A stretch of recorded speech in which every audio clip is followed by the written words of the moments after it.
2025년 하반기 세계 금융시장은 그 어느 때보다 복잡하고 빠르게 움직이고 있습니다. 하지만 많은 투자자들이 여전히 과거의 시각으로 시장을 바라보고 있죠. 지금 이 영상이 그 시야를 완전히 바꿔줄 겁니다.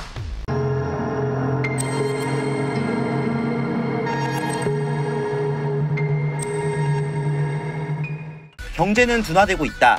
달러는 강세다. 빅테크는 고평가다. 뉴스에서 반복되는 말들입니다. 그런데 정작 중요한 건 이 흐름 속에서 무엇을 할 것인가에 대한 전략입니다. 우리는 어디로 가고 있는 걸까요? 많은 분들이 미국 금리 인하가 곧 시작되면 시장이 다시 뜰 것이라고 생각합니다. 하지만 현실은 연준은 인하 시점을 계속 늦추고 있고 달러는 오히려 강세를 이어가고 있습니다. 그렇다면 금리 인하 기대에만 베팅한 포트폴리오는 사실상 허상 위에 쌓인 것일 수도 있습니다. 기존의 믿음과 시장의 실제 움직임 사이 큰 간극이 벌어지고 있습니다. 이제부터 그 간극을 메우기 위한 5가지 전략 포인트를 공유드리겠습니다. 첫 번째, 정책 변화에 대한 민감한 대응입니다. 트럼프 재집권 가능성과 보호무역 확산은 공급망 재편을 의미합니다. 기술, 에너지, 농산물 등 특정 산업이 직접적인 영향을 받습니다.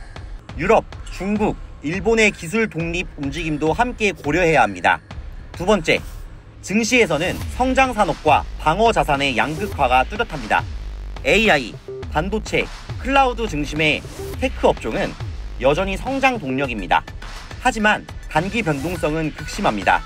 실적 발표 시기를 중심으로 전략을 세워야 합니다. 동시에 헬스케어, 필수 소비재, 에너지, 리츠 같은 방어적 섹터에 자산을 분산하는 것이 중요합니다. 세 번째, 채권과 외환 시장에서는 금리 고점과 신흥국 위기 대비가 필요합니다. 미국과 한국의 고금리 지속은 단기적 수익률보다 리스크 방어에 초점을 둬야 합니다. 신흥국 외환 시장 불안이 커지고 있고 외채 상환 압박도 심화되고 있습니다. 네 번째, 산업 구조의 장기 변화를 포착해야 합니다. AI, 클린 에너지, 반도체, 단기 조정과는 별개로 구조적 성장은 계속됩니다.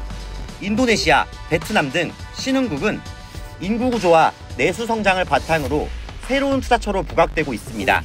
다섯 번째, 리밸런싱과 리스크 내재화 전략이 필요합니다. 변동성을 회피하기 위해서는 현금 비중 조절, 자산 다변화, ESG 기반 투자가 필수 전략입니다. 투자보다 더 중요한 건 리스크를 관리하는 태도입니다.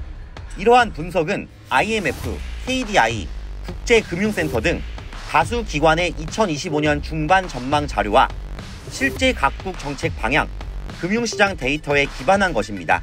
실적 기반의 데이터와 지정학 이슈는 이미 시장에 영향을 미치고 있으며 단순히 뉴스가 아닌 구조적 분석이 필요한 시점입니다. 지금이 바로 기존 투자 전략을 점검하고 리밸런싱 할 때입니다.